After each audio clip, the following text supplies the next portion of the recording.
Bien, je voudrais donner la parole à la salle pour des questions ou des remarques. Fanny Colonna. Juste rapidement, une précision qu'on m'a dit de faire passer pour les questions. Attendez bien d'avoir le micro pour la poser, parce que sinon pour l'enregistrement, ça ne passe pas. Donc ça sert à rien de commencer à la poser puis de le recommencer après, quoi. Voilà. Et ayez également l'amabilité de dire votre nom avant de poser votre question, de façon à ce que l'on puisse vous identifier. Donc Fanny Colonna, c'est à propos des villages noirs et des villages nègres, et justement du choix de ce terme. Alors il y a un problème antérieur, si je peux dire. C'est pourquoi on a appelé village nègre. Et moi j'en connais un à Batna, j'en connais un à Biskra, etc. Il y en a pratiquement dans toutes les grandes villes. Pourquoi on a choisi ce nom? Ça c'est la première chose. Sachant que par exemple à Batna et à Biskra, dans mes souvenirs, il y avait des Noirs, peut-être en petite quantité, mais il y en avait dans ces agglomérations, petites, dans ces quartiers. Ensuite, je ne sais plus très bien, Valère, si tu as dit qu'il y en avait peu ou pas au nord des Noirs, mais finalement, il y en a. Il y en a sous plusieurs formes, c'est-à-dire dans la Soumam, par exemple, on dit que Ouedamizour, c'est là que se sont retrouvés tous les esclaves des Zaouïas quand finalement les Malabtines se sont dit qu'on ne pouvait plus attendre. Ils ont attendu aussi longtemps qu'ils ont pu, mais quand même il a fallu qu'ils les libèrent. Et apparemment, ils se seraient rassemblés à Ouedamizour. Donc, deuxièmement, quand vous parlez à des étudiants kabyles en particulier, ils vous disent esclaves. Mais nous, les Berbères, on n'a jamais eu d'esclaves. Alors, d'une part, c'est un grand peuple esclavagiste, mais d'autre part, en Kabylie, il y en avait dans tous les villages.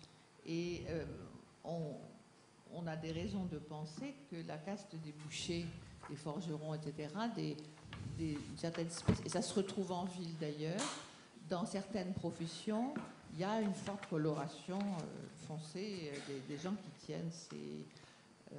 donc c'est tout ce que je voulais dire. Et puis il y a le problème des fameux haratines, sur lequel j'aimerais juste que tu développes l'échange qu'on a eu ensemble dans le couloir.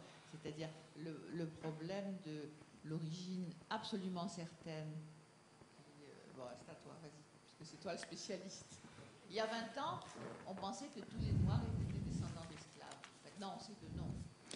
Bon, les informations en fait changent jour après jour en Algérie. Il y a quelques années, on acceptait mal en fait de dire que effectivement les Algériens pratiquaient l'esclavagisme. Et encore beaucoup plus qu'on dit que les colons avaient des Noirs ou des domestiques dans les colonies agricoles. Aujourd'hui, effectivement, on trouve pas mal de documents qui disent en fait, l'esclavage a existé dans toute l'Algérie, pas seulement dans le sud. C'est ce que j'ai essayé en fait de prouver dans la thèse. Toutes les Zaouïas avaient des domestiques, des esclaves, des Noirs. Bon, bien sûr, il y a des problèmes de terminologie, des termes, comment on les appelait, etc. Et effectivement, le haratin, le mot hartani vient du mot har, tani, har libre, et tani, en deuxième sens, en moitié libre, etc. Aujourd'hui, effectivement, certains historiens disent que les haratines sont ici depuis des siècles, depuis pas mal de temps. Maintenant c'est à prouver. C'est vrai que la plupart des gens savent que les haratines sont des descendants des esclaves, ils sont libres depuis même avant l'arrivée des Français en 1830, etc. Mais ils sont installés ici. Et par rapport aux villages nègres, c'est vrai que certains villages nègres qui se trouvent au nord de la France, de l'Algérie, effectivement, il n'y avait pas de Noirs dedans. Moi, là, j'ai parlé des villages nègres au sud de l'Algérie, là où c'était... Parce que les villages noirs même existaient avant l'arrivée des Français. Donc c'était réservé aux Noirs. Et puis en fait, ils retournaient dans ces villages-là une fois qu'ils travaillaient librement chez des grandes propriétaires et grandes riches algériens. Merci. Une deuxième question. Non, c'est le terme harratin. Votre nom, Tawfiq Allal. C'est une hypothèse d'un nom d'un quartier de Tlemcen qui s'appelle Al-Hartoun. Al-Hartoun.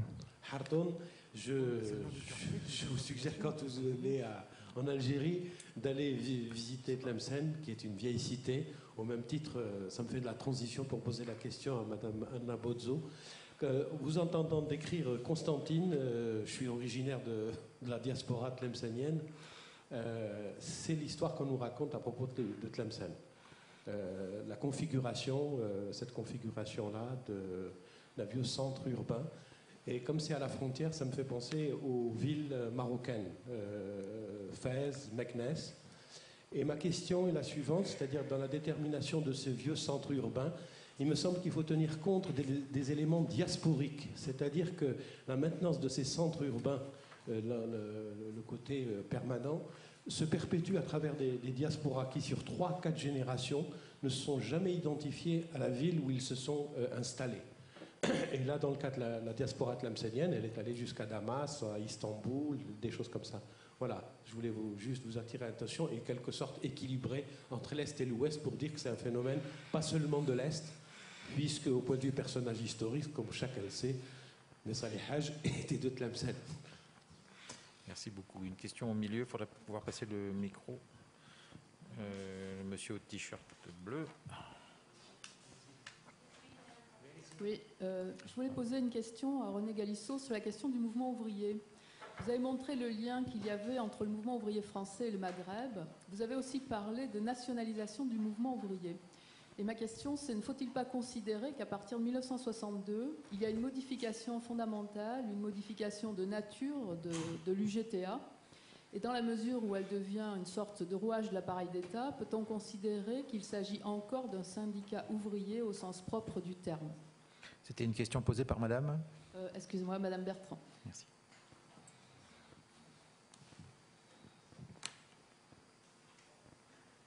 Réponse de René Galissot.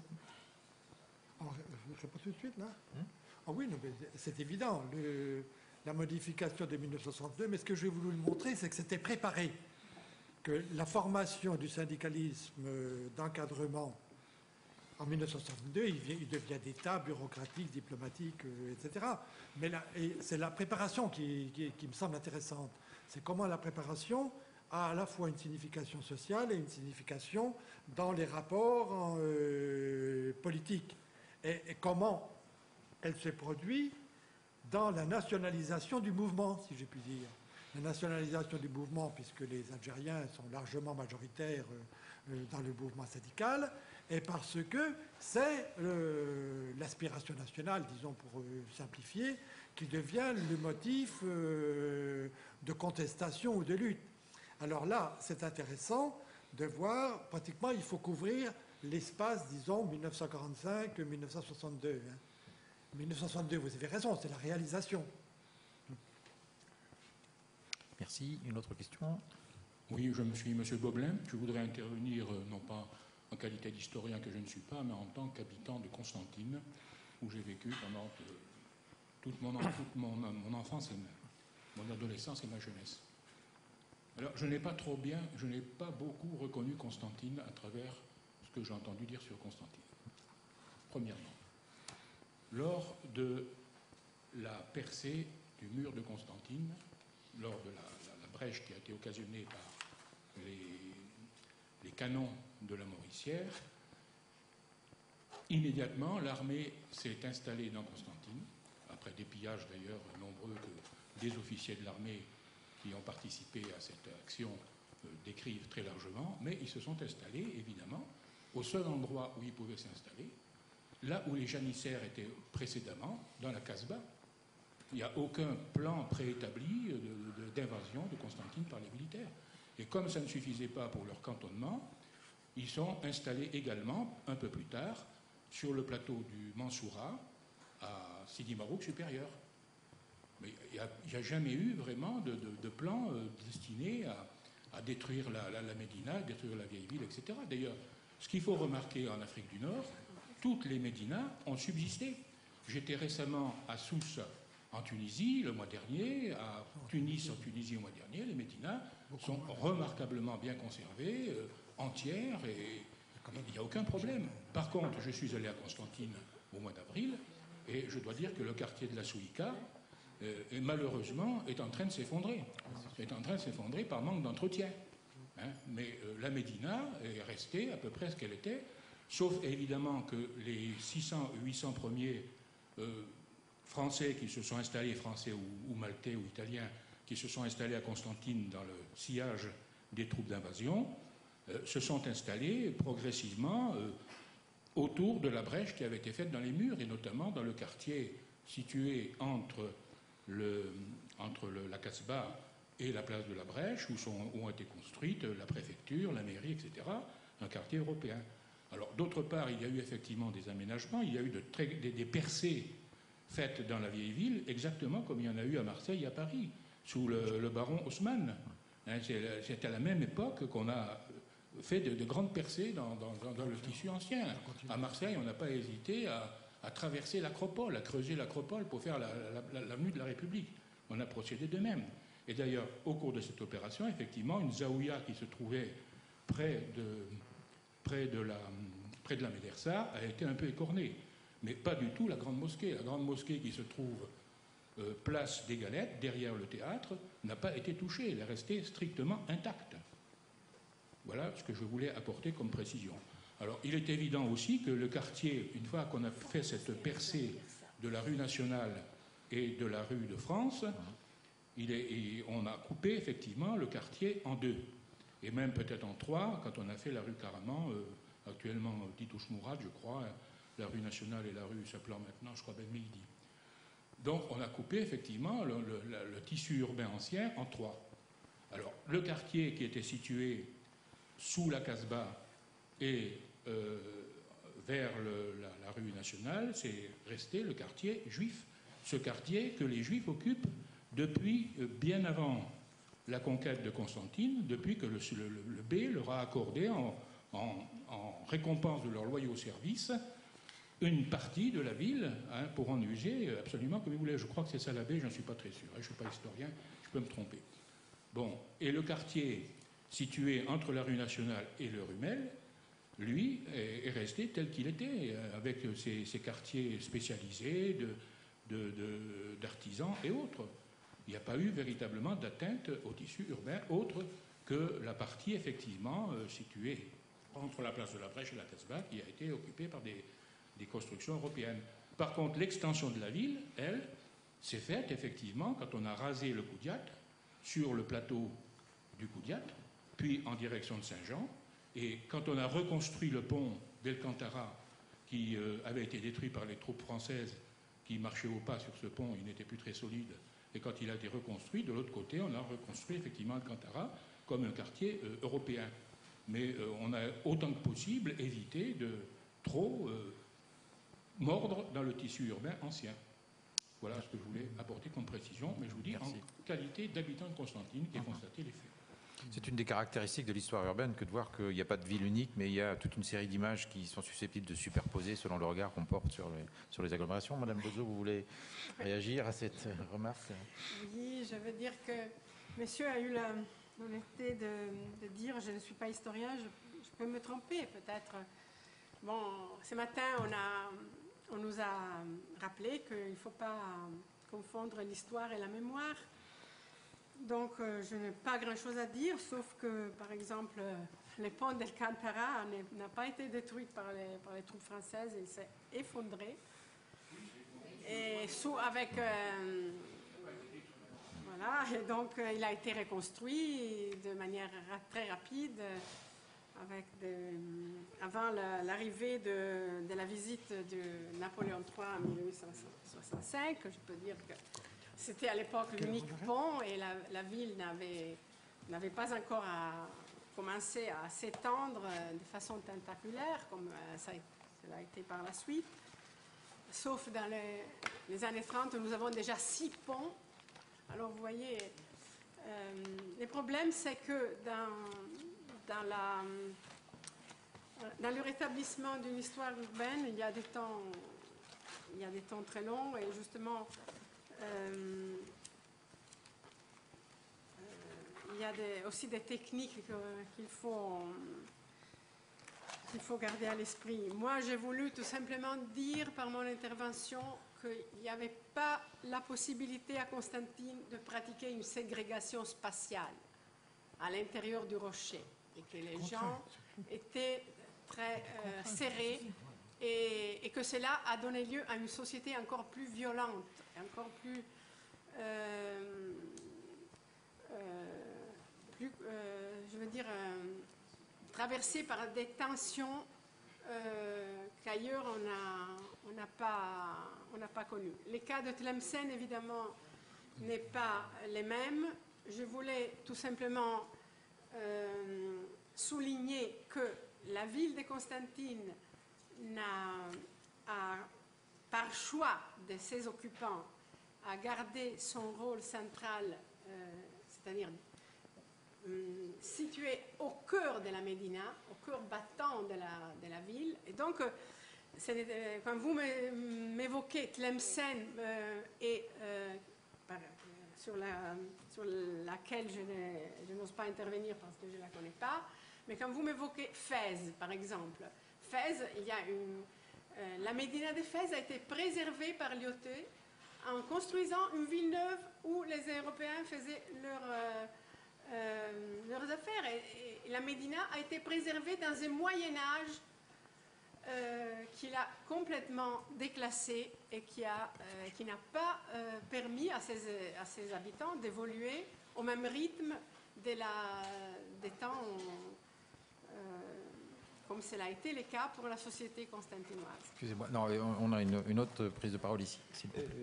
Oui, Maxime Gohin, j'aurais aimé demander à M. Galissot, est-ce qu'il y a eu dans les pays du Maghreb, et bien sûr spécialement en Algérie, un important syndicalisme agricole? Par exemple en France, quand le pays était encore aux deux tiers rural, les républicains au pouvoir avaient créé toute une série d'organisations. Dans les années 30, les communistes et les socialistes avaient développé leur implantation électorale par certain nombre d'actions. Alors est-ce qu'une des différentes branches que vous avez décrites a essayé à un moment ou à un autre, dans tel ou tel pays, de développer un syndicalisme agricole important?